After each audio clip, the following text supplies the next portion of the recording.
तो एपिसोड की स्टार्टिंग में दिखाया जाता है कि गोबरू अपने केव के अंदर सो रहा होता है। तभी उसे सेंस होता है कि कुछ लोग काफी तेजी में उसके केव की ओर आगे बढ़ रहे होते हैं। यह देखते ही गोबरू अब हमें बताता है कि मेरे पास सर्च नाम की एक एबिलिटी है, जिस वजह से मुझे पता चलता रहता है कि मेरे आसपास क्या हो रहा है। और अभी मैं सेंस कर पा रहा हूँ कि कुछ लोग काफी तेजी से मेरे केव की ओर आगे बढ़ रहे हैं। तभी गोबजी आवाज लगाते हुए गोबरू को वहां पर बुलाने लगता है। अब गोबरू गोबोकीची और गोबजी के साथ अपने केव से निकलकर बाहर आता है। तभी वह देखता है कि उसके सामने 3 एल्व्स खड़े होते हैं। और तभी उन एल्व्स का हेड चिल्लाते हुए बोलता है, तुम भद्दे गॉब्लिन्स, आखिर तुम्हारी हिम्मत कैसे हुई हमें यहाँ पर इतनी देर इंतजार करवाने की। अब हमें दिखाया जाता है कि वह एल्फ वहां पर गोबरू को काफी बुरा भला बोले चला जा रहा होता है। तभी गोबरू बोलता है, यह एल्फ यहाँ पर बहुत ही ज्यादा बकवास करता है, तो मैं यहाँ पर तुम सभी लोगों को बताता हूँ कि आखिर यहाँ पर हो क्या रहा है। यहाँ पर सभी एल्फ को लग रहा है कि इंसान उनके सीक्रेट ट्रेजर पर कब्जा करने के लिए जल्द ही उन पर अटैक करने वाले हैं। इसीलिए एल्फ जंगल में मौजूद सभी लोगों से इंसानों के साथ फाइट करने के लिए मदद मांग रहे हैं। और इसीलिए आज यह एल्फ यहाँ पर हमसे मदद मांगने के लिए आया है और मदद के बदले यह हमें काफी सारे रिसोर्सेस और खाना प्रोवाइड करेगा। पर इस एल्फ के बात करने का तरीका मुझे बिल्कुल भी पसंद नहीं आया। दूसरी ओर गोबजी उन सभी एल्फ के साथ बात करके काफी ज्यादा खुश हो रहा होता है। तभी उन सभी एल्फ का बॉस बोलता है, तो क्या तुम्हें हमारा डील मंजूर है? तुम हमारी मदद करो, जिसके बदले हम तुम्हें खाना प्रोवाइड करेंगे। तभी गोबरू आगे बढ़ते हुए बोलता है, नहीं, मुझे तुम्हारा ऑफर मंजूर नहीं। यह सुनते ही सभी लोग हैरान हो जाते हैं। तभी गोबरू बोलता है, क्या यहाँ पर किसी ने तुम्हें सिखाया नहीं कि किसी से मदद मांगने से पहले उससे किस तरह बात किया जाता है? तो अगर तुम सभी लोगों को यहाँ पर हमारी मदद चाहिए तो हमारे सामने नील डाउन करके हमसे मदद की रिक्वेस्ट करो। यह सुनते ही सभी एल्फ का बॉस बोलता है, बेवकूफ, तुम्हें नहीं पता कि तुमने यहाँ पर कितनी बड़ी गलती की है। यह बोलते हुए वह गोबरू पर अटैक करने के लिए अपने स्वॉर्ड को बाहर निकालने लगता है। तभी गोबरू अपनी पावर को रिलीज करता है, जो देखते ही उसके सामने खड़े तीनों एल्फ की हालत खराब हो जाती है। अब गोबरू आगे बढ़ते हुए बॉस एल्फ का गला पकड़कर उसे ऊपर उठा देता है और बोलता है, अगर तुम यहाँ पर जिंदा रहना चाहते हो तो तुम्हारे जितने भी साथी मेरे केव के चारों ओर पेड़ों के ऊपर छिपे हुए हैं, उन्हें अपना हथियार नीचे रखने के लिए बोल दो, वरना तुम यहाँ पर मारे जाओगे और तुम्हारे साथ साथ मैं उन सभी लोगों को भी एक दर्दनाक मौत दूंगा। अभी एक एरो काफी तेजी से गोबरू की ओर आगे बढ़ता है, पर गोबरू उसे अपने दांतों से पकड़ते हुए तोड़ देता है। और अब वो अपने स्पीयर को बाहर निकालते हुए बोलता है, तो तुम सभी लोग यहाँ पर फाइट करना चाहते हो तो फिर ठीक है, मरने के लिए तैयार हो जाओ। और अब वो अपने लेजेंडरी स्पीयर की पावर का यूज करता है, जिससे वहां पर जितने भी एल्फ खड़े होते हैं उन सभी के सामने एक स्पिरिचुअल स्पीयर चला जाता है। और वह सभी स्पिरिचुअल स्पीयर इतने ज्यादा पावरफुल होते हैं कि वह बस गोबरू के एक ही इशारे से वहां मौजूद सभी एल्फ को मार सकते हैं। वहीं पर गोबरू सोच रहा होता है, जब तक यह स्पीयर मेरे हाथ में है, मेरे 100 मीटर की रेंज में मुझसे फाइट करने के लिए चाहे कितने भी लोग क्यों ना आ जाए, वह मुझसे नहीं जीत सकते हैं, क्योंकि पलक झपकते ही इस स्पीयर का यूज करते हुए मैं उन्हें मार सकता हूँ। और अब गोबरू उस बॉस एल्फ को अपने पास लाते हुए बोलता है, अगर आज के बाद तुमने मुझे अपना चेहरा दिखाने की कोशिश की तो मैं तुम्हें जिंदा खा जाऊंगा। यह सुनकर वह एल्फ काफी ज्यादा डर जाता है और अपने सभी साथियों को लेकर वहां से भाग जाता है। अब हमें दिखाया जाता है कि 45वें दिन गोबरू जंगल में शिकार करने के लिए जाता है और अब वह जंगल में करीब 20 ग्रे स्लाइम्स को मारकर उनके कोर्स को खा जाता है, जिससे उसे वहां पर फिजिकल अटैक रेजिस्टेंट और फ्लूइड रेजिस्टेंट एबिलिटी मिलती है। अब अपने फ्लूइड रेजिस्टेंट एबिलिटी को देखकर गोबरू काफी ज्यादा हैरान होता है और अब वह उस टेक्निक को टेस्ट करने के लिए अपने खून की एक बूंद को नीचे गिराता है। तभी वह देखता है कि उसके खून की वह बूंद एक छोटे से क्लोन में बदल जाता है। अभी गोबरू देखता है कि वह अपने उस छोटे से क्लोन के साथ अपने विजन को शेयर कर रहा होता है, जिससे जब भी वह क्लोन केव के बाहर रहकर कोई भी चीज को देखेगा, गोबरू केव के अंदर बैठे बैठे ही उस चीज को देख पाएगा। तभी गोबरू के दिमाग में एक आइडिया आता है और अब हमें दिखाया जाता है कि 46वें दिन गोबरू अपने मटेरियल ड्रॉप टेक्निक का यूज करते हुए अपने क्लैन के सभी लोगों के लिए कुछ नए कपड़े बनाता है। और मटेरियल ड्रॉप टेक्निक भी उसे उन्हीं ग्रे स्लाइम्स को खाने की वजह से मिली होती है। अब दिखाया जाता है कि 47वें दिन गोबरू का वह छोटा क्लोन केव के बाहर नजर रखे हुए होता है। तभी वह देखता है कि वह बॉस अपने साथ कई सारे सोल्जर्स को लेकर गोबरू के केव के ऊपर अटैक करने के लिए आया हुआ होता है। अब वो एल्फ जैसे ही गोबरू के केव के पास पहुंचता है और अपने सभी साथियों को केव के अंदर अटैक करने का ऑर्डर देने ही वाला होता है कि तभी केव के अंदर से गोबरू काफी तेजी से दहाड़ता है। अब गोबरू की आवाज को सुनकर उन सभी एल्फ की हालत खराब हो जाती है। और अब गोबरू केव से बाहर आते हुए अपने स्पाइडर वेब का यूज करके उन सभी एल्फ को वहां पर पकड़ लेता है, जिसके बाद वह उन सभी को बांधकर अपने साथ केव के अंदर ले जाता है। और अब वह उस बॉस एल्फ के पास आते हुए बोलता है, क्या तुम मेरी पुरानी बात भूल गए? मैंने तुमसे क्या कहा था, अगर अगली बार तुम मेरे सामने आओगे तो मैं तुम्हें जान से मार दूंगा। अभी वह एल्फ बोलता है, मैं तुम जैसे भद्दे गॉब्लिन के मुंह से अपनी बेइज्जती होने के बाद शांत कैसे बैठ सकता था, इसीलिए आज मैं यहाँ पर तुम सभी से अपना बदला लेने के लिए आया था, और जब तक यहाँ पर मेरा बदला पूरा नहीं हो जाता तब तक मैं शांत नहीं बैठूंगा। अभी उस बॉस एल्फ के पीछे बैठी तो फीमेल एल्फ गोबरू से माफी मांगते हुए बोलती है, उन्होंने बॉस एल्फ को काफी समझाया था पर वह उनकी बात मानने के लिए तैयार नहीं था, इसीलिए उन सभी लोगों को भी यहाँ पर आना पड़ा। तभी गोबरू चिल्लाते हुए बोलता है, तो सभी एल्फ मेरी बात कान खोलकर सुनो, यह मान लो कि तुम्हारा यह बॉस एल्फ मारा जा चुका है, क्योंकि थोड़ी ही देर में मैं इसे खाने वाला हूँ। तो अब फैसला तुम पर डिपेंड करता है कि आगे तुम यहाँ पर क्या करना चाहते हो। अगर तुम सभी मेरे सामने सरेंडर कर देते हो तो मैं तुम सभी लोगों को अपने क्लैन में शामिल करने के लिए तैयार हूँ, पर अगर तुम लोग भी अपने बॉस एल्फ की तरह मुझसे फाइट करना चाहते हो तो सामने आओ, मुझे तुम्हारा चैलेंज एक्सेप्ट है। और अगर तुमने मुझे फाइट में हरा दिया तो मैं तुम्हारा स्लेव बनकर रहूंगा। अब वहाँ पर टोटल 23 एल्फ मौजूद होते हैं, जिनमें से 6 मेल एल्फ गोबरू को फाइट के लिए चैलेंज करते हैं, पर गोबरू काफी आसानी से उन 6 को हरा देता है, जिसके बाद वह उन 6 को मारकर खा जाता है। और अब वह बाकी के बचे हुए सभी एल्फ को अपने पास कैद करके रख लेता है। वहीं पर उन सभी एल्फ को खाने के बाद उसे वहाँ पर आर्चरी और हाइडिंग की कई सारी एबिलिटी मिली होती है, जिन्हें देखकर वह काफी खुश होता है। तभी वहां पर आते हुए गोबजी बोलता है, यह सभी एल्फ फाइट में तुमसे हार चुके हैं, इसका यह मतलब हुआ कि अब यह हमारे स्लेव है। तो मैं यहाँ पर देखना चाहता हूँ कि आखिर इन सभी एल्फ के साथ हमारे कैसे बच्चे पैदा होंगे। तभी गोबरू गुस्से में गोबजी की दाढ़ी पकड़ते हुए बोलता है, ओल्ड मैन इस बारे में सोचना भी मत, वरना मैं तुम्हें जान से मार दूंगा। अब हमें दिखाया जाता है कि 48वें दिन गोबोकीची अकेले जंगल में शिकार करने के लिए गया होता है, और अब वह जंगल में एक जाइंट बेयर को मारता है, जिसके बाद वह भी लेवल 100 पर पहुंच जाता है। और अब 49वें दिन जब गोबोकीची जंगल से वापस केव में लौटता है, तब सभी लोग उसे देखकर बहुत ही ज्यादा हैरान होते हैं, क्योंकि इवॉल्व होने के बाद गोबोकीची पूरी तरीके से बदल चुका होता है।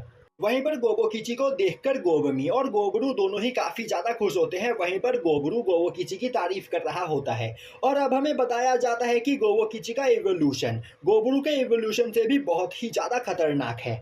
यहाँ पर इवॉल्व होने के बाद गोबोकीची की पावर पहले से 100 गुना बढ़ गई है। साथ ही साथ गोबोकीची का स्किन कलर यहाँ पर बताता है कि उसे गॉड ऑफ फायर की ब्लेसिंग मिली हुई है, और अब यहाँ पर गोबोकीची की बॉडी स्टील की तरह मजबूत हो चुकी है। तभी गोबोकीची आगे आते हुए बोलता है, गोबरू जब तुम एक ओगर में इवॉल्व हुए थे तब तुम्हारी पावर काफी ज्यादा बढ़ गई थी, जिस वजह से तुम्हारे पास यहाँ पर कोई भी स्पारिंग पार्टनर नहीं था, पर अब मैं भी यहाँ पर इवॉल्व हो चुका हूँ, तो अब मैं यहाँ पर तुम्हारे साथ फाइट करके तुम्हारा स्पारिंग पार्टनर बन सकता हूँ। तो फिर क्यों ना हम दोनों अभी फाइट करके अपनी पावर को टेस्ट करें।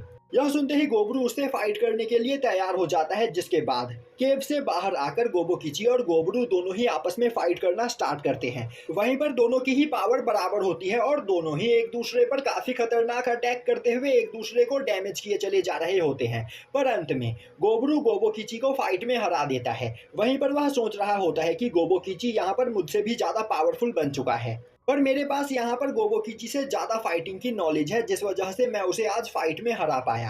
अब गोबरू बोलता है, उस दिन गोबोकीची के साथ फाइट करने के बाद मैं बहुत ही ज्यादा थक गया था, और रात में मेरे बॉडी के अंदर बिल्कुल भी पावर नहीं बची थी, इसीलिए मैं दीवार का सहारा लेकर चलते हुए केव से बाहर जा रहा था। तभी मुझे केव के दरवाजे पर कोई पर्सन दिखाई दिया, जो पहले मुझे देखने में बिल्कुल गोबजी जैसा लग रहा था, पर वह पर्सन गोबजी नहीं बल्कि कोई और था। अब वह पर्सन गोबरू के पास आते हुए उसे कुछ देता है, और तभी गोबरू की आंख खुल जाती है और वह देखता है कि वह सपना देख रहा होता है। अब हमें दिखाया जाता है कि 51वें दिन गोबे गोबरू को पकड़कर अपने साथ एक जगह पर लेकर आती है, और अब गोबरू देखता है तो उसके साथ के 4 गॉब्लिन्स उस जगह पर हॉब गॉब्लिन्स में इवॉल्व हो चुके होते हैं, और वह चारों ही वहां पर मेज क्लास के होते हैं। अभी वह अल्केमिस्ट लड़की एक गॉब्लिन को अपने साथ लेकर गोबरू के पास आती है, और वह उसे बताती है कि इस हॉब गॉब्लिन के अंदर क्लर्क का टैलेंट है। तभी वह गॉब्लिन आगे बढ़ते हुए बोलता है, बड़े भाई गोबरू, मेरा नाम गॉबजी है और मैं एक हीलर हूँ, तो अगर फ्यूचर में कभी भी आपको कोई चोट लगे तो आप अपने आप को हील करने के लिए मुझे याद कर सकते हो। अब उस गॉब्लिन के मुंह से बड़े भाई शब्द सुनकर गोबरू को काफी अजीब लगता है। तभी वह गॉब्लिन बोलता है, हम सभी लोग एक ही दिन पैदा हुए थे, इस हिसाब से हम सभी लोग भाई हुए, और बड़े भाई गोबरू, आप हम सभी लोगों में सबसे ज्यादा बड़े और ताकतवर हो, इसीलिए आप हमारे बड़े भाई हो। अब वहां पर बात खत्म करने के बाद गोबरू होबसी से मिलने के लिए जाता है, क्योंकि उस जगह पर होबसी भी इवॉल्व हो चुकी होती है। और अब गोबरू होबसी को देखते हुए बोलने लगता है, होबसी यहाँ पर सबसे ज्यादा अलग तरीके से इवॉल्व हुई है। यह इवॉल्व होने के बाद एक हाफ लॉर्ड बन चुकी है, एक हाफ मैजिक लॉर्ड। और अब गोबरू को देखते ही होबसी बोलती है, गोबरू तो फिर क्यों ना हम मेरी पावर को चेक करने के लिए जंगल में चले, जिससे हमें पता चलेगा कि मेरी पावर यहाँ पर पहले से कितनी ज्यादा बढ़ी है। और अब होबसी गोबरू को लेकर एक जगह पर आती है और अब वह जंगल में अपने फायर स्पेल को टेस्ट करती है। तभी गोबरू देखता है कि होबसी का फायर स्पेल वहां पर पहले से कई गुना ज्यादा खतरनाक हो चुका होता है। अब गोबरू वहां पर सोचने लगता है, यहाँ पर होबसी एक हाफ रेस में इवॉल्व हुई है, तो क्या पता जब यह अगली बार इवॉल्व हो तो यह एक असली मैजिक लॉर्ड बन जाए। और अब गोबरू होबसी को वहां पर इवॉल्व होने की खुशी में उसे कुछ नए कपड़े देता है, जिसे पहनकर होबसी वहां पर काफी ज्यादा खुश होती है। वहीं पर खड़ी होबो साटो होबसी को इवॉल्व देखकर काफी ज्यादा खुश होती है और वह लगातार उसकी तारीफ किए चली जा रही होती है। तभी होबसी बोलती है, होबो साटो तुम्हें यहाँ पर परेशान होने की कोई जरूरत नहीं, बस तुम यहाँ पर थोड़ी सी और मेहनत करो, जिसके बाद तुम भी इवॉल्व हो जाओगी। वहीं पर गोबरू सोच रहा होता है, मेरे साथ पैदा हुए सभी गॉब्लिन्स काफी तेजी से इवॉल्व हो रहे हैं और उनकी पावर भी काफी तेजी से बढ़ती चली जा रही है, तो मुझे भी यहाँ पर और भी ज्यादा पावरफुल बनना होगा, जिससे मैं यहाँ पर इन सभी का किंग बना रह सकूं। वहीं पर अपने से सभी छोटे गॉब्लिन्स को इवॉल्व होता हुआ देखकर क्लैन के सभी बड़े गॉब्लिन्स बहुत ही ज्यादा जेलस फील कर रहे होते हैं, क्योंकि काफी ज्यादा मेहनत करने के बाद भी वह लोग बहुत ही ज्यादा कमजोर होते हैं, जबकि उनके बाद पैदा हुए सभी गॉब्लिन्स पावरफुल बन चुके होते हैं। अब दिखाया जाता है कि 52वें दिन गोबरू और गोबोकिची जंगल से शिकार करके वापस लौट रहे होते हैं। तभी वह रास्ते में अपने क्लैन के कुछ बड़े गॉब्लिन्स को देखते हैं, जो अपने साथ कई सारा सामान पैक करके वहां से कहीं जा रहे होते हैं। और अब वह सभी लोग वहां पर गोबरू को देखते ही काफी ज्यादा डर जाते हैं। तभी गोबरू बोलता है, सभी के खाने का टाइम हो गया है, तो आखिर तुम सभी लोग यहाँ पर क्या कर रहे हो, चलो हमारे साथ बैठकर खाना खाओ। तभी एक गोब्लिन आगे आते हुए बोलता है, अब हम इस जगह पर नहीं रह सकते हैं, क्योंकि हमसे कमजोर और छोटे गॉब्लिन्स यहाँ पर अब हमसे ज्यादा पावरफुल बन चुके हैं और हम उन सभी के सीनियर है, पर इसके बावजूद हमारी पावर बिल्कुल भी बढ़ नहीं रही है। तो अब हम यहाँ पर अपनी इतनी ज्यादा बेइज्जती होते हुए नहीं देख सकते हैं, इसीलिए हम इस क्लैन को छोड़कर यहाँ से दूर जा रहे हैं और यहाँ से दूर कहीं पर हम अपना एक नया क्लैन बनाएंगे। और गोबरू, अगर तुम्हें हमारा यह डिसीजन पसंद नहीं आया तो हम तुम्हारे हाथों मरने के लिए तैयार है, क्योंकि हम अपने से छोटे गॉब्लिन्स के सामने अपनी बेइज्जती होते हुए नहीं देख सकते हैं।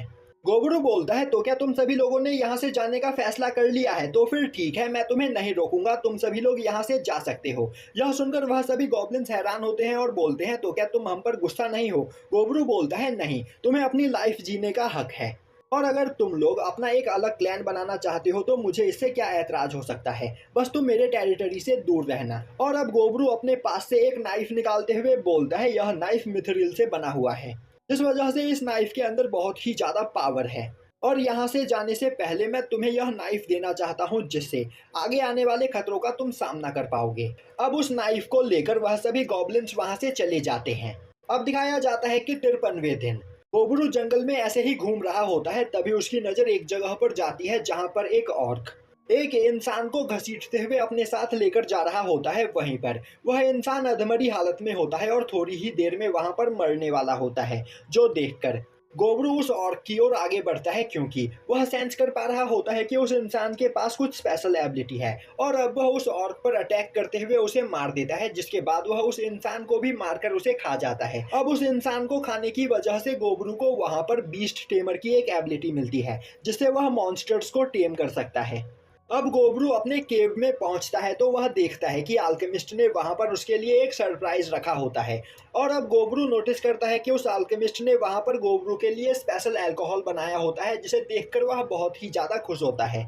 अब दिखाया जाता है कि 54वें दिन गोबरू अपने क्लैन के सभी लोगों के साथ एक जगह पर बैठकर खाना खा रहा होता है और अब वह सभी लोगों से बोलता है कि हमारे कुछ सीनियर गॉब्लिन्स हमारे क्लैन को छोड़कर यहाँ से चले गए, क्योंकि वह लोग अपना एक अलग क्लैन बनाना चाहते थे। तो क्या यहाँ पर तुम में से कोई और भी इस क्लैन को छोड़कर यहाँ से जाना चाहता है और अपने लिए एक दूसरा क्लैन बनाना चाहता है? अगर हाँ तो मुझे इससे कोई भी ऐतराज नहीं। तुम लोग अगर चाहो तो क्लैन को छोड़कर बाहर जा सकते हो और अपना एक अलग क्लैन बना सकते हो। तो जिस जिस पर्सन को क्लैन को छोड़कर जाना है वह अपना हाथ उठाए, पर वहाँ पर कोई भी अपना हाथ नहीं उठाता है, क्योंकि वह सभी लोग गोबरू के अंडर काम करना चाहते हैं। अब दिखाया जाता है कि 55वें दिन गोबरू अकेला एक जगह पर बैठा हुआ होता है, इसीलिए वह टाइम पास करने के लिए कुछ ईयर कप्स बनाता है जिसका यूज वह ब्लूटूथ डिवाइस की तरह करते हुए अपने साथियों से बात कर सकता है।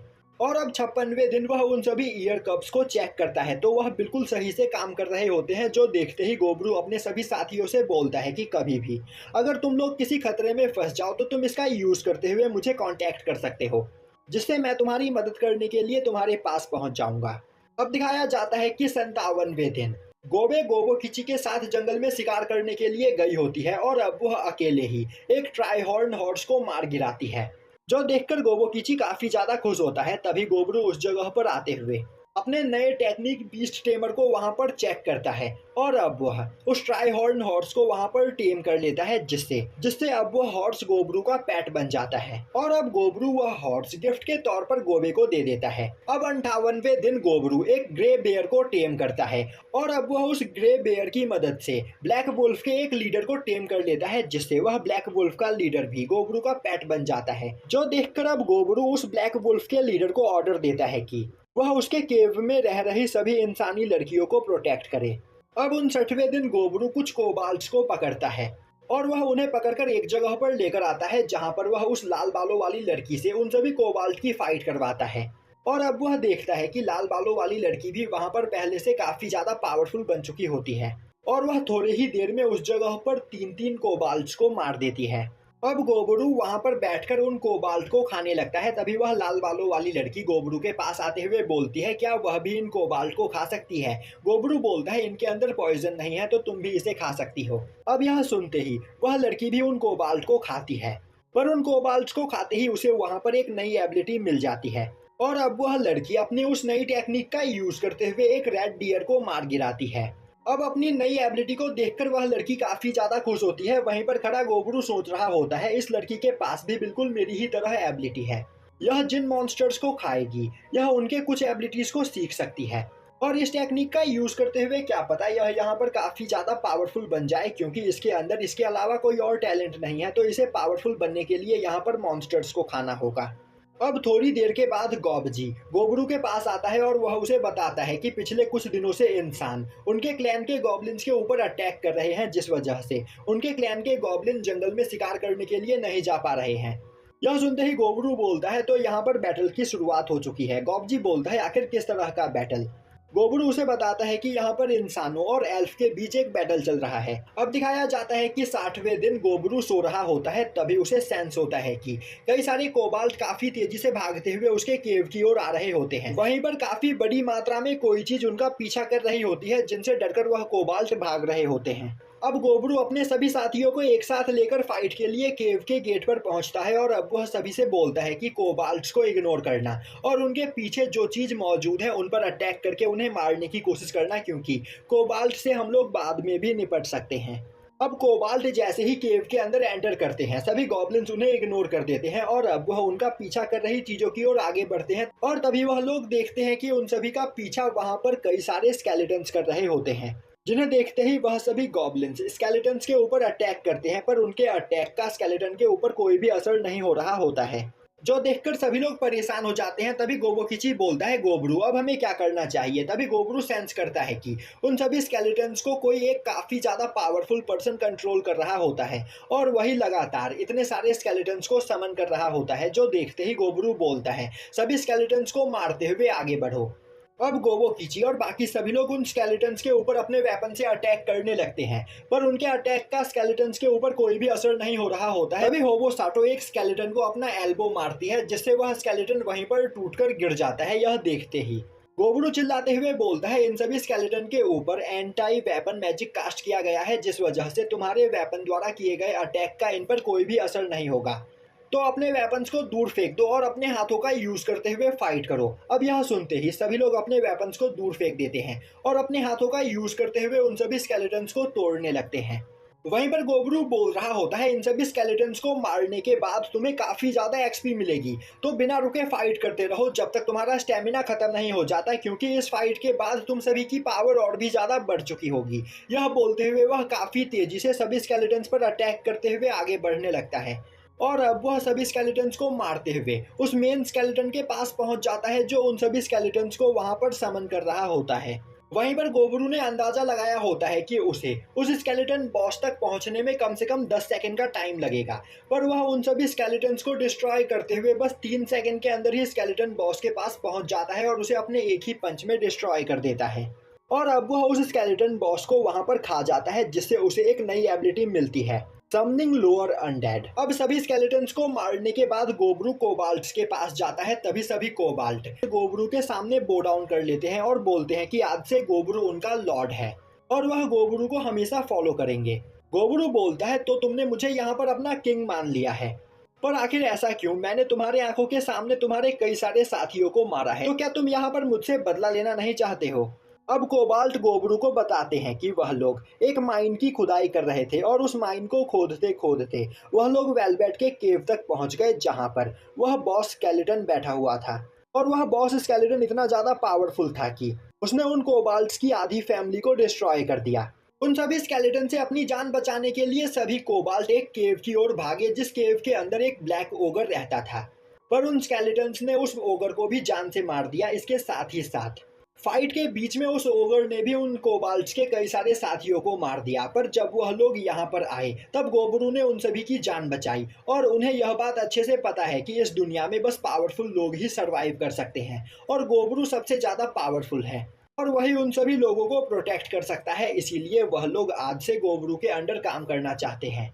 यह सुनते ही गोबरू बोलता है, ठीक है, पहले तुम अपने जख्मों का इलाज करवा लो, जिसके बाद हम इस बारे में बात करेंगे। वहीं पर गोबरू ने सभी एल्फ को एक केज के अंदर बंद करके रख रखा होता है, क्योंकि वह सभी एल्फ अभी भी गोबरू को अपना लीडर मानने के लिए तैयार नहीं होते हैं। वहीं पर खड़ा गोबरू सभी लोगों को देखते हुए सोच रहा होता है, धीरे धीरे यहाँ पर हमारी जनसंख्या बढ़ती चली जा रही है और अब हमारा यह छोटा सा क्लैन कोई क्लैन नहीं रहा, बल्कि अब यह एक विलेज बन चुका है। और यहीं पर यह एपिसोड खत्म हो जाता है।